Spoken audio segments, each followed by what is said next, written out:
yang wanita, 1 patah tulang, yang pria dan patah tulang luar. Ini tulangnya keluar. Tulangnya sampai keluar. Tulangnya keluar.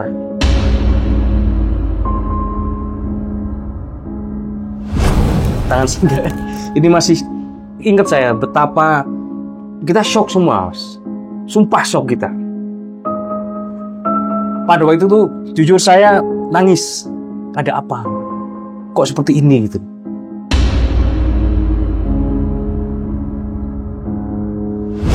Budianto. Sadar. Budianto siapa? Di sekitar situ. Langsung kita sadar.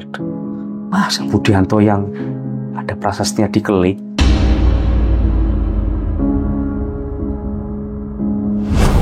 Yang di blank 75 nemuin hal yang aneh satu. Apa tuh? Muncul satu aneh. Ada kertas baru. Ada kertas baru. Tulisannya agak burem. Yang jelas, kapan kamu kesini?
Assalamualaikum brother, ketemu lagi di channel Jajah Malam. Hari ini gue sedang berada di basecamp pendakian Gunung Semeru. Di sini banyak sekali kisah-kisah tentang pendakian, terutama Gunung Semeru yang mungkin nggak banyak orang tahu. Dan narasumber hari ini adalah orang yang sangat spesial. Beliau adalah salah seorang senior pegiat alam yang mengetahui betul apa aja yang pernah terjadi di gunung ini yang pernah menimpa para pendaki. Lu pengen tahu kan orangnya? Langsung gue kenalan dengan Cak siapa ini? Mohon maaf. Faiz. Cak Faiz. Waduh, Panggil saja Faiz. Cak Faiz yang ganteng ini buat lu semua yang pada pengen naik Semeru. Cak, boleh ya nanti ya kalau ada yang nanya nomor kontaknya? Boleh. Untuk kan biasanya orang mau gali literasi dulu atau apa ya kan? Boleh saya kasih nomornya Cak Faiz ya? Wah. Boleh. Cak Faiz ini komplit bro. Lu mau apapun itu yang lu butuhkan untuk pendakian di Gunung Semeru, beliau bisa memfasilitasi ya Cak ya? Insya Allah. Insya Allah. Nah, Cak Faiz, ini saya pengen mengungkap sebuah cerita nih yang dulu saya pernah dengar, kalau nggak salah antara 2015-an ya, itu ada salah seorang pendaki yang bisa dibilang sempat trouble lah di gunung. Kalau nggak salah namanya Dania ya. Daniel. Tepatnya nama aslinya itu nama panjang Daniel Saroha, nama lengkapnya. Daniel Saroha. Saroha, itu orang mana dia? Daniel Saroha ini pendaki asal Bogor. Asal Bogor. Kalau nggak salah kampung desa atau apa ya, Bonjot apa gitu. Pokoknya asal Bogor lah. Oh, orang Bogor. Orang Bogor. Nah, ini kisahnya menarik nih. Lo pengen tahu kan kisah gimana? Yuk kita dengerin langsung dari yang bersangkutan. Ya, silakan kita gas. Oke.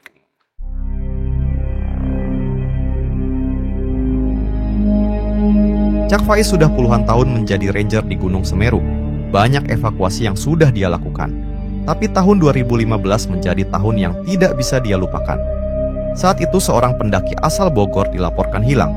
Dan ada rombongan lainnya yang tertimpa batu dengan kondisi 2 orang luka dan 1 orang meninggal dunia. Bagaimana proses pencarian dan evakuasi para korban dilakukan? Mari kita dengarkan kisah nyata dari Cak Faiz.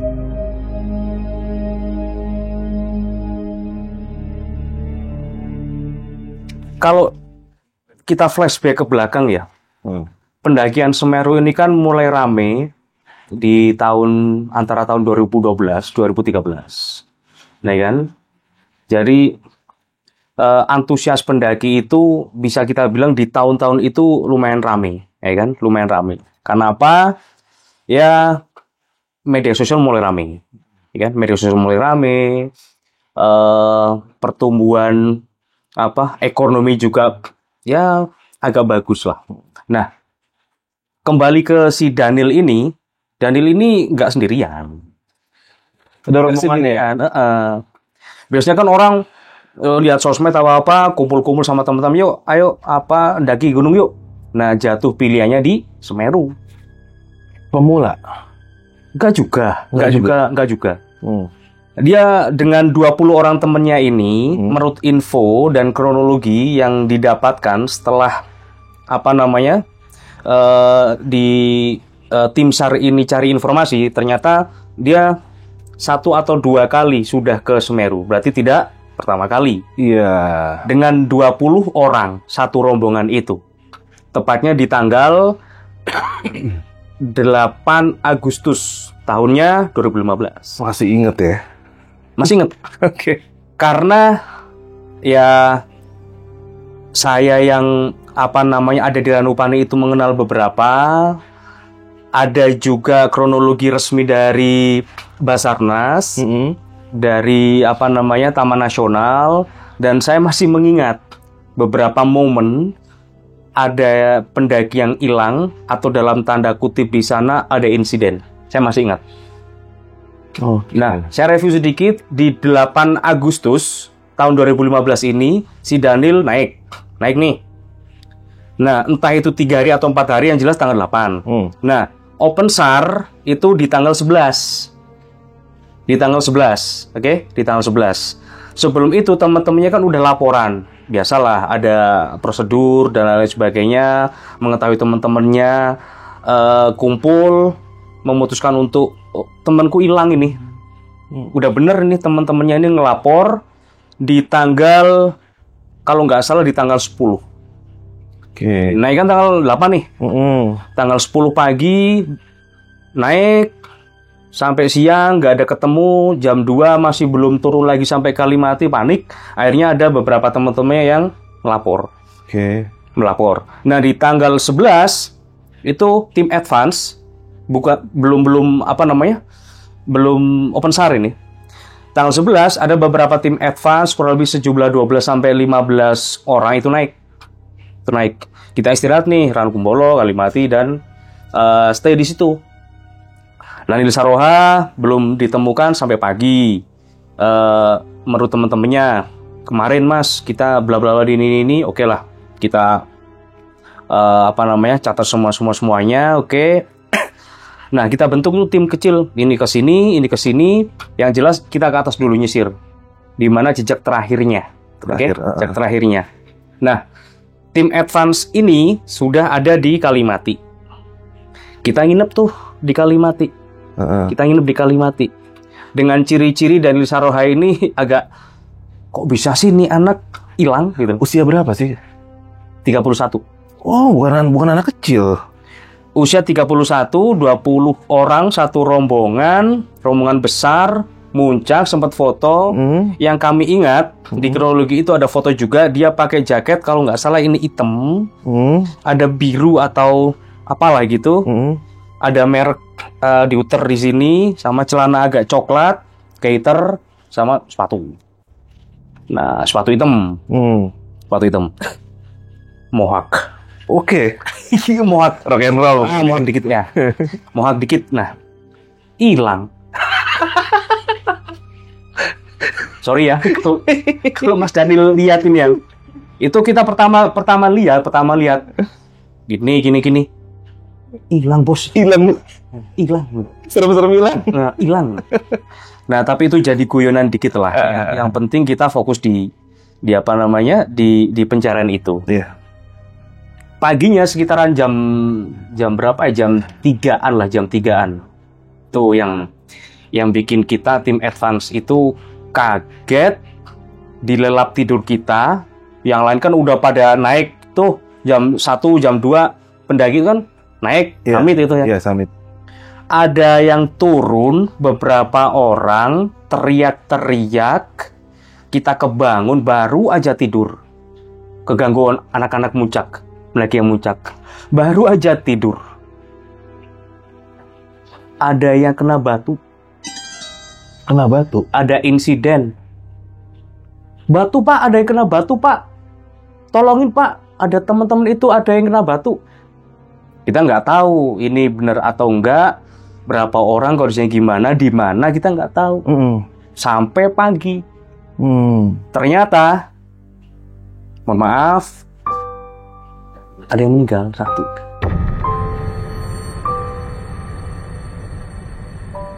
Suasana duka menyelimuti kediaman Dania Agustina Rahman, korban tewas saat mendaki Gunung Semeru di Lumajang, Jawa Timur. Keluarga masih menanti kedatangan jenazah Dania yang telah dievakuasi tim SAR.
Kena batu sampai meninggal?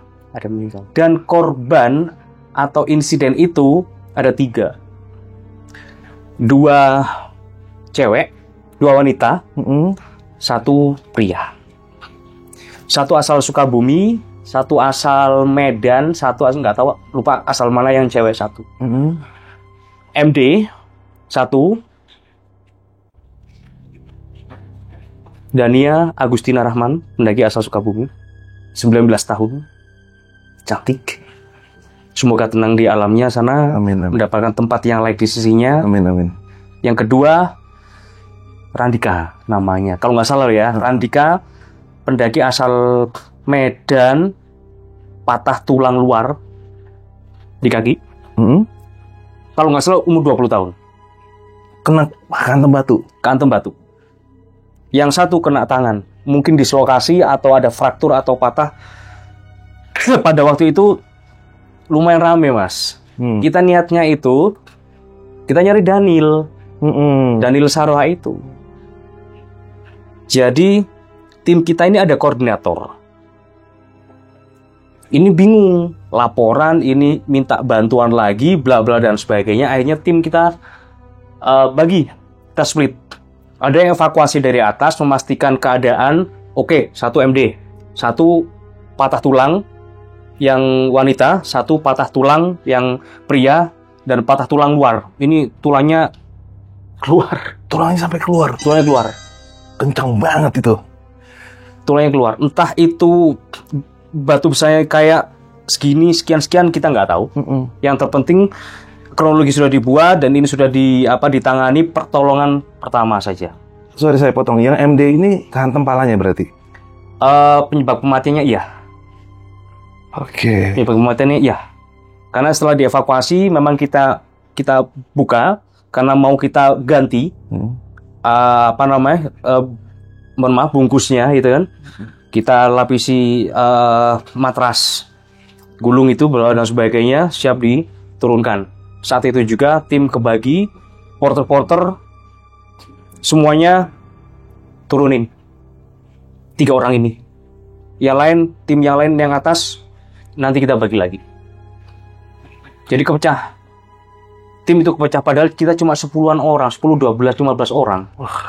Ada yang evakuasi, ada ini dan pendaki semuanya.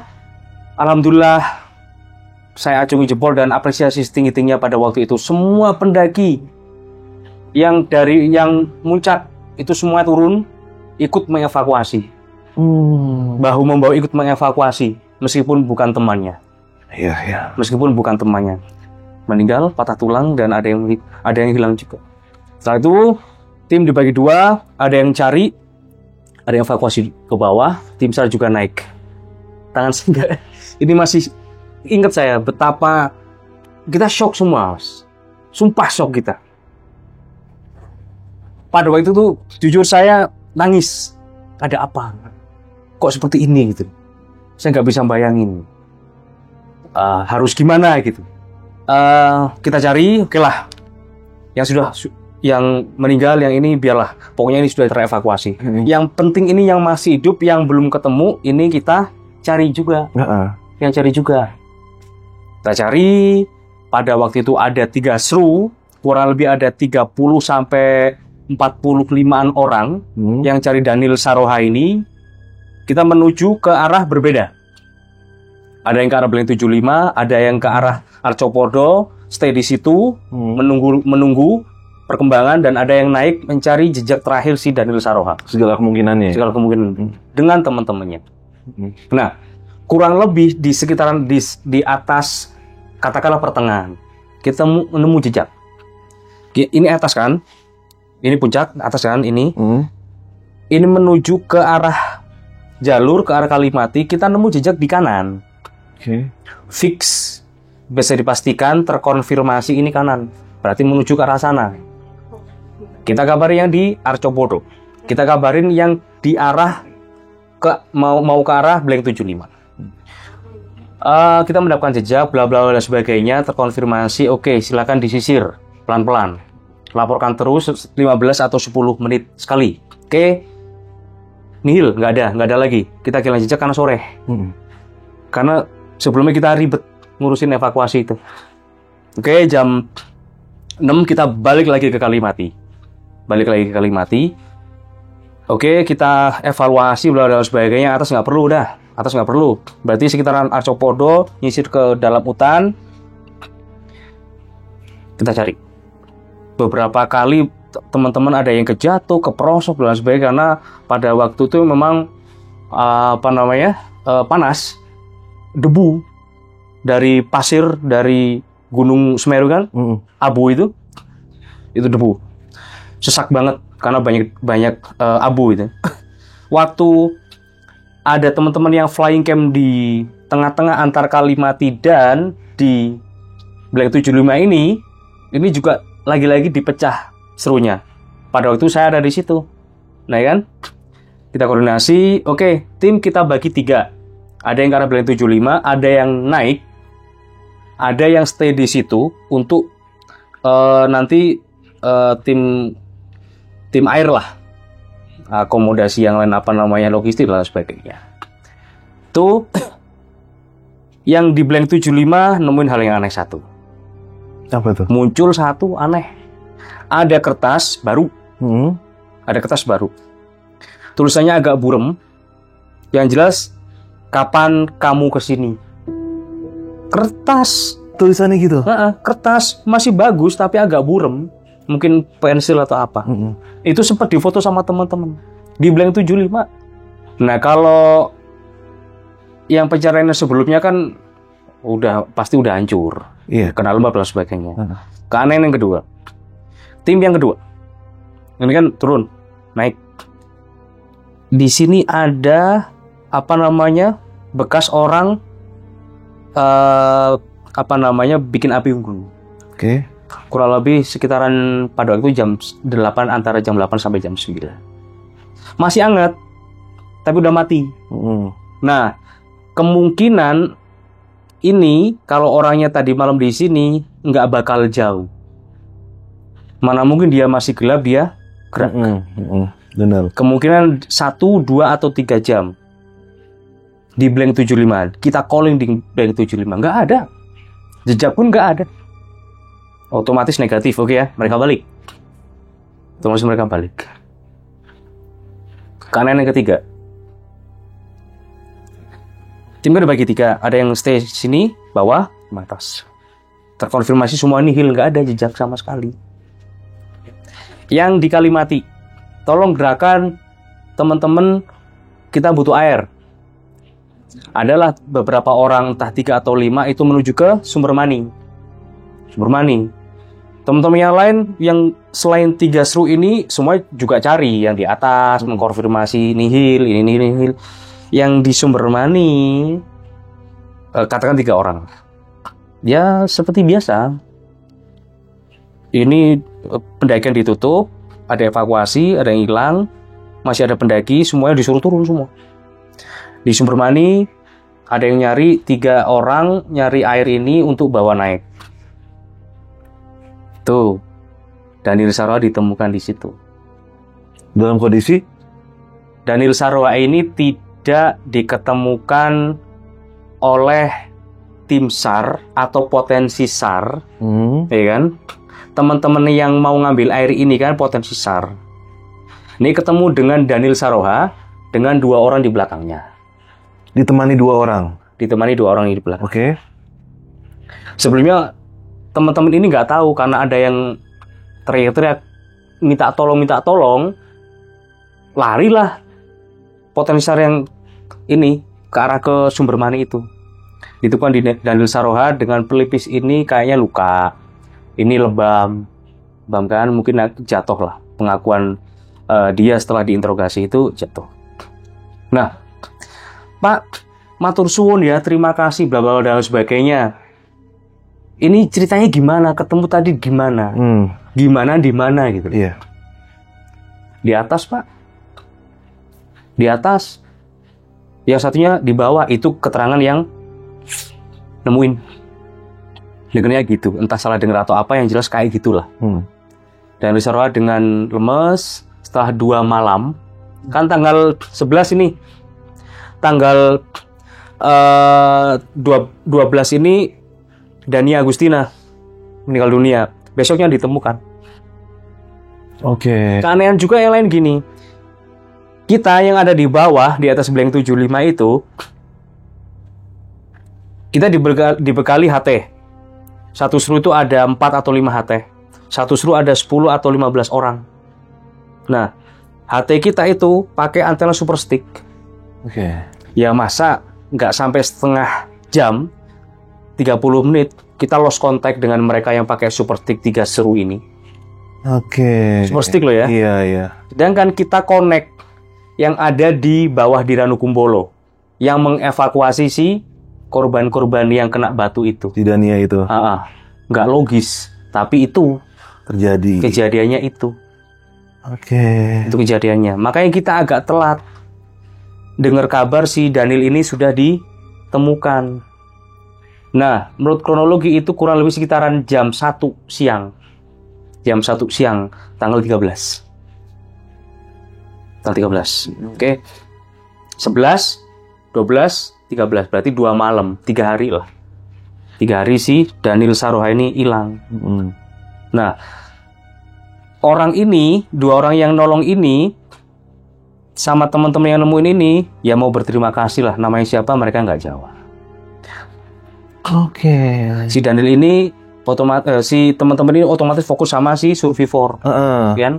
Bla bla bla dan lain sebagainya. Loh, 2 orang tadi mana? Kok nggak ada? Kita belum sempat terima kasih, belum sempat ini itu kok.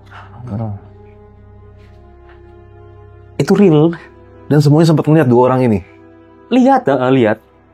Oke. Daniel itu juga ya yang nganterin itu. Salah satu temen yang nolong ini kan sempat ngobrol-ngobrol. Orang mana?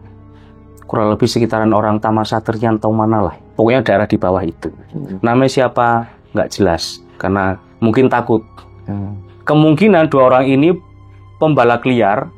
Atau orang yang lagi cari madu, cari burung, atau cari anggrek, atau cari hasil hutan yang lain. Kemungkinan mereka, kalau manusia. Kalau manusia. Mereka takut, ini kan petugas semuanya.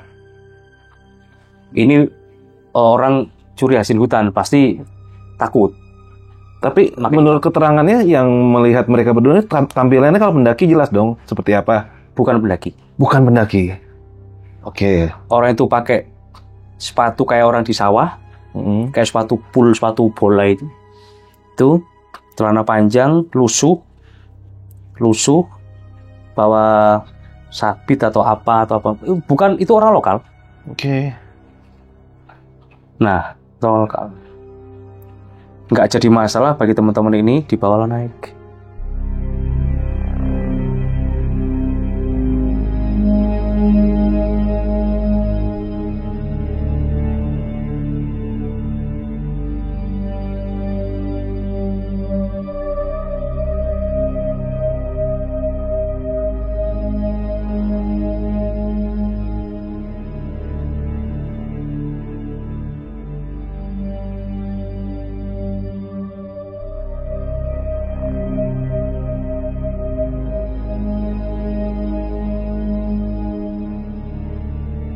Beberapa bulan kemudian, katakan 1 atau 2 bulan, kan ada petugas nih, pasti tahu nih orang mana, sekitar mana ini. Nyarilah orang itu, mau berterima kasih, niatnya, terima kasih sudah ini dan lain sebagainya.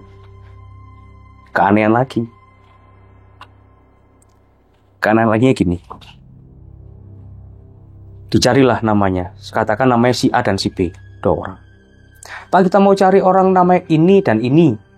Sekilas dari keterangan yang nemu ini namanya ini. Oh iya Pak, rumahnya di sana. Mau apa? Cari apa? Ada perlu apa? Oh enggak, kita cuma pengen berkunjung aja. Loh, orangnya udah nggak ada Pak. Loh, nggak ada gimana? Loh, sama kok nyari orang yang udah meninggal. Oke, sudah meninggal ternyata. Yang 1 orangnya. Yang 1 orangnya. Yang satunya belum. Dengan inisial katakan A lah. Iya, oke. Si A lah. Yang B ini masih ada Pak. Ya monggo, orangnya rumahnya di sana loh. Dari penampilannya, dari apa, memang orang lokal. Dan memang orangnya dulu suka cari hasil hutan. Ditanyalah, Pak, kita mau berterima kasih Bapak karena kemarin ini menolong, intinya menolong si Survodan. Iya. Loh, kapan Pak? Nggak ngerasa. Kapan sih? Loh, sebulanan yang lalu. Ini loh orangnya. Boten ya Pak? Enggak Pak, kita enggak nolong kok. Selalu di rumah. Lah terus ini, loh ngapain sampean cari orang itu? Cari teman saya, cari orang nama ini gitu ya. Orangnya lu udah meninggal, udah lama.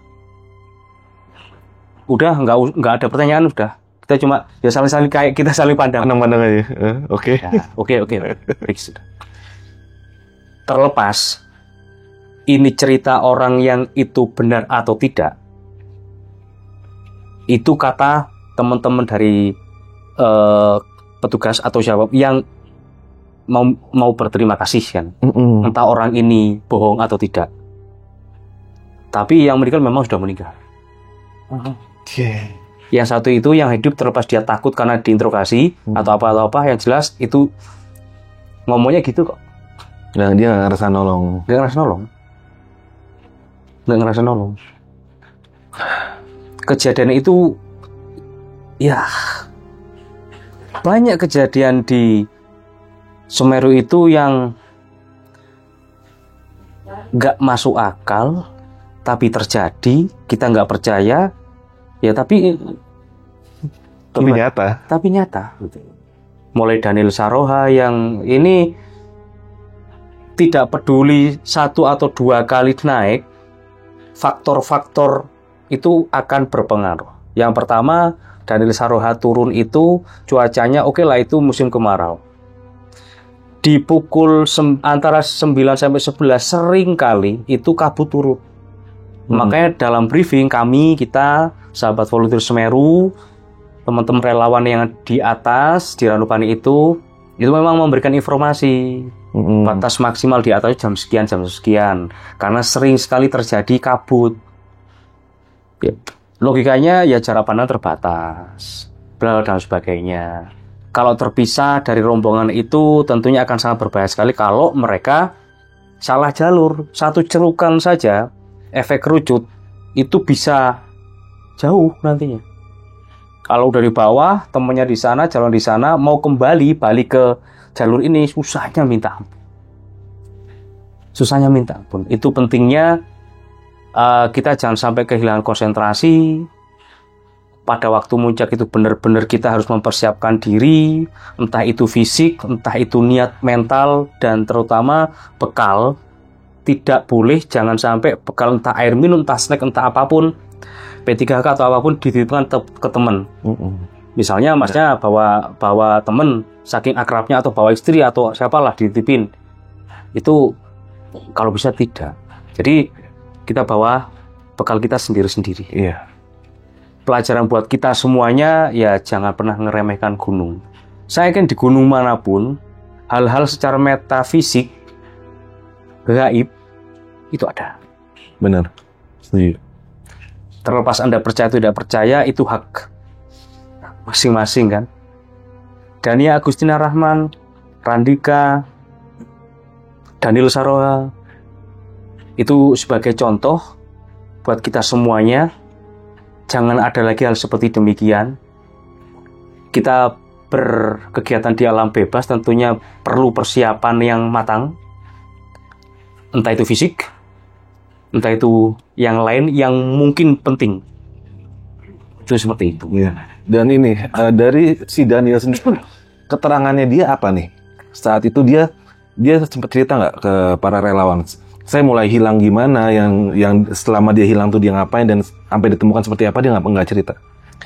Dari hasil kronologi sih gini, kalau kita sih sebagai tim SAR turun, si Daniel ini sudah mendapat pertolongan di Rumah Sakit Saifullah Anwar kan di Malang, ya kan? Nah, dari hasil kronologinya itu kita baca-baca dan teman-teman yang mendengarkan juga, saya turun waktu itu masih cerah. Terus saya juga mengikuti jalur yang saya yakin benar. Saya yakin benar.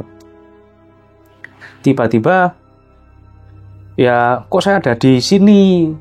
Ini jalur apa bukan? Gitu. Disorientasi. Disorientasi. Hal yang nggak bisa dipercaya. Mulai tadi nyadar nggak? Kita kan dari atas nih, dari atas. Jejak kakinya kan di kanan. Ini jalur. Sumber mandi di sini, Mas. Beda arah. Jelas bukan beda arah lagi. Kalau Daniel Saroha itu nyasarnya ke kanan, kalau dia nyari jalur, otomatis dia ketemu jalur, Mas. Jalur pendaki, dan itu banyak. Bercabang, pasti selamat 100%. Kalau dia nemuin Arjopodo, Kelik, ya kan? Atau jalur menuju ke arah Kalimati, fix, ya kan? Ini jalur menuju ke Kalimati. Ini jalurnya si Daniel Saroha nyasar. Ini lu sumber mani, Mas. Sumber mani ini. Beberapa juga mengatakan hal yang sama. Beberapa pendaki yang pernah hilang. Seperti kemarin saya cerita juga Aziz itu, dia ketemu dengan orang yang ngaku namanya Budianto. Dan sepersekian menit kami yang dengerin itu baru sadar. Bukan langsung dari Aziz ya, dari kronologi. Budianto sadar, Budianto siapa di sekitar situ. Langsung kita sadar, masa Budianto yang ada prasasnya di Kelik, almarhum yang meninggal karena AMS di sekitar Kelik tahun 86.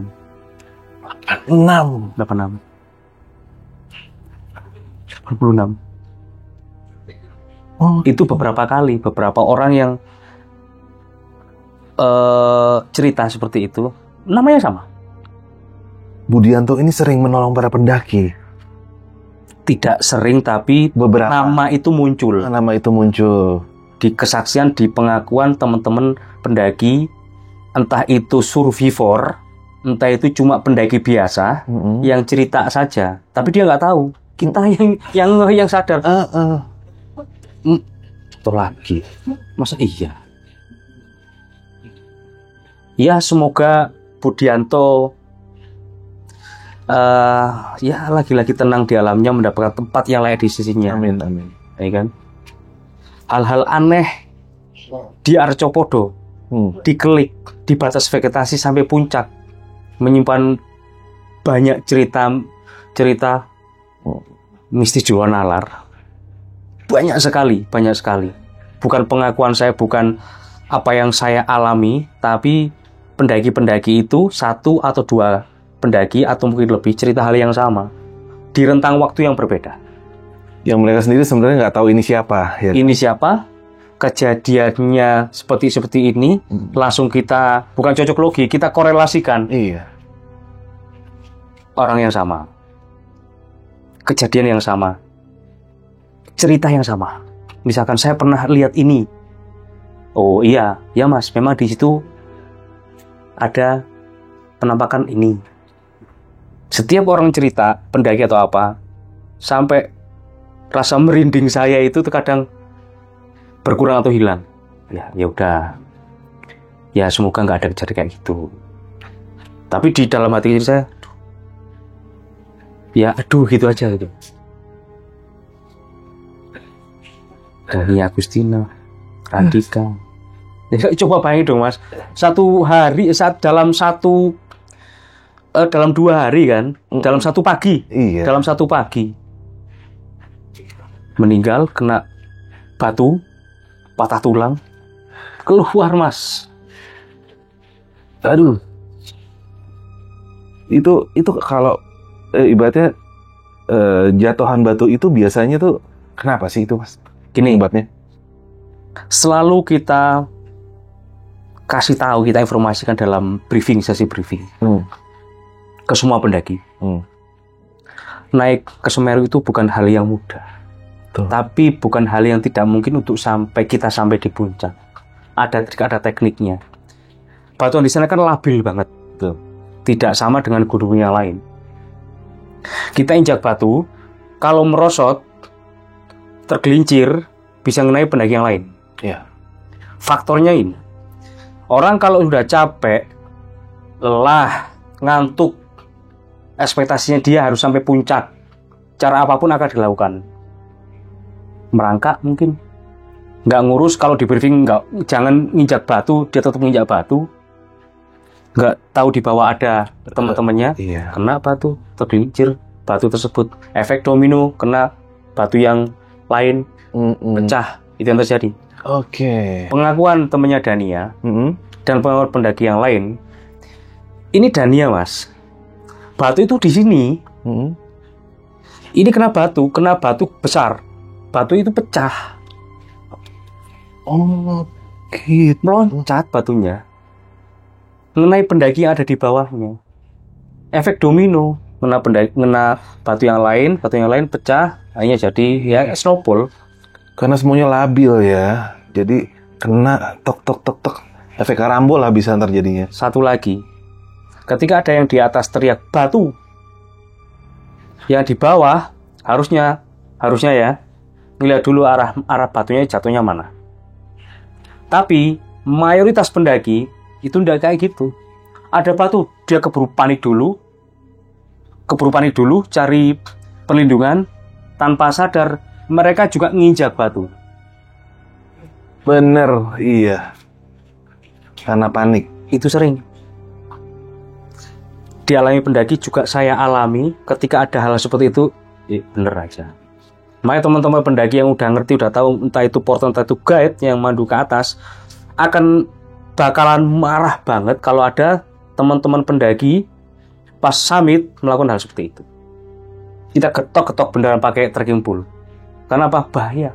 Iya. Atau lari pas turun. Itu bener. Kita lost control, nginjak batu, tergelincir. Bukan ketimpa batu, keantuk batu. Itu seperti itu. Oke. Ranukumbolo, Kalimati, semua jalur mulai Ranupani sampai puncak menyimpan banyak misteri, banyak hal yang tentunya menjadi pelajaran kita. Kita adalah seorang tamu di gunung. Bener. Iya. Ya kan, layaknya seorang tamu, wajib dan harus menghormati tuan rumah, hewan-hewan, masyarakat adat dengan segala macam kearifan lokalnya, dan yang nggak terlihat. Iya benar. Itu rumah mereka. Kita cuma tamu loh. Iya. Itu rumah mereka. Kalau mereka nyentil atau meringatin, memperlihatkan atau suara apa, wajar dan itu mending. Kalau mereka sudah marah gimana? Rumah mereka kita injak-injak, melakukan hal-hal yang kurang bagus secara norma, mereka berhak untuk memperingatkan dong. Itu rumah mereka. Iya benar. Iya betul. Iya kita harus inilah, nggak semuanya itu kearifan lokal dan segala macam itu benar-benar. Walaupun kita tidak percaya, tapi kita wajib menghargai minimal itu ya. Apapun itu yang dilarang pasti itu ada sebabnya kan, seperti itu. Iya. Itu seperti itu. Enak sih Mas. Wah keren ini. Wah nih Mas, dari pengalaman Mas yang Mas pernah lihat dari para pendaki ini, pesannya apa sih Mas? Karena jujur aja nih penonton dari Jawa ini banyak juga pendaki, dan saya lihat banyak juga dari mereka tuh yang masih pemula. Pesan Mas buat mereka ini apa sih terutama yang pada mau naik Semeru? Kita tidak mewarisi bumi ini dari nenek moyang, tapi kita meminjamnya dari anak cucu. Ya. Jangan beranggap kalian naik gunung itu cuma outfit saya bagus, naik gunung, di puncak foto, oke, posting dan sebagainya. Ini kan jadinya kayak tren, cuma house story feed aja. Pendaki Instagram lah. Pendaki Instagram. Selain hal tersebut ada juga yang penting. Kita ke gunung juga kita harus mengenal situasi yang ada di daerah tersebut. Kita bisa loh melakukan hal-hal yang lain selain cuma naik gunung. Ya bermanfaat dikit dong. Bermanfaat dikit, kita juga bisa belajar dari teman-teman atau saudara-saudara kita di base camp, desa-desa penyangga. Kan seperti itu. Kalau kalian mau naik gunung, tentunya persiapkan fisik kalian juga. Skill, knowledge, pengetahuan, pengetahuan dan preparasi apapun perlu. Sama SOP, standar operasional prosedur. Gunung satu, gunung lain nggak sama. Bener. Rumah Anda dan rumah saya itu beda peraturan. Anda sopan, kami segan, kalau biasa kayak gitu ya. Betul. Kalau Anda polisi, saya ada di jalan nggak pakai helm, Anda menilang saya. Itu disiplin, itu aturan, itu SOP. Sama dong. Kalau Anda ke rumah saya, kalau Anda ke lingkungan saya, fair, Anda harus taat dengan peraturan yang ada di situ. Benar. Seperti itu. Fair dong. Ya. Oke. Nih, bro, dari apa yang barusan dikisahkan ini mudah-mudahan banyak manfaat yang bisa kita ambil dan pelajarannya, karena kita hobi naik gunung itu bisa dibilang hobi yang ekstrim, yang mungkin ibaratnya kematian pun sudah salah satu resiko yang akan kita hadapi. Jadi perlunya untuk mengetahui literasi gunung yang mau kita naiki, ada pantangannya apa, SOP-nya apa, seperti tadi Mas bilang, ya itu benar, itu harus kita taatin lah untuk menjaga hal-hal yang tidak diinginkan, karena sudah banyak rekan-rekan kita yang kurang beruntung akhirnya meninggal karena tidak mengikuti apa yang menjadi peraturan di sana. Oke, sebelumnya saya ngucapin makasih banget nih Mas, dari Jajah Malam sudah diceritakan. Masnya keren banget, ceritanya keren banget. Mudah-mudahan ini bisa bermanfaat buat yang pada nonton Mas ya. Oke. Gua berdua pamit undur diri dulu. Dan buat semua yang ingin naik Gunung Semeru, Nanti bisa gue kasih nomor kontaknya Mas Ganteng ini, lu bisa nanya, lu bisa reservasi, lu bisa apapun, bisa dibantu semua Mas ya. Oke. Sampai ketemu di episode selanjutnya. Assalamualaikum warahmatullahi wabarakatuh.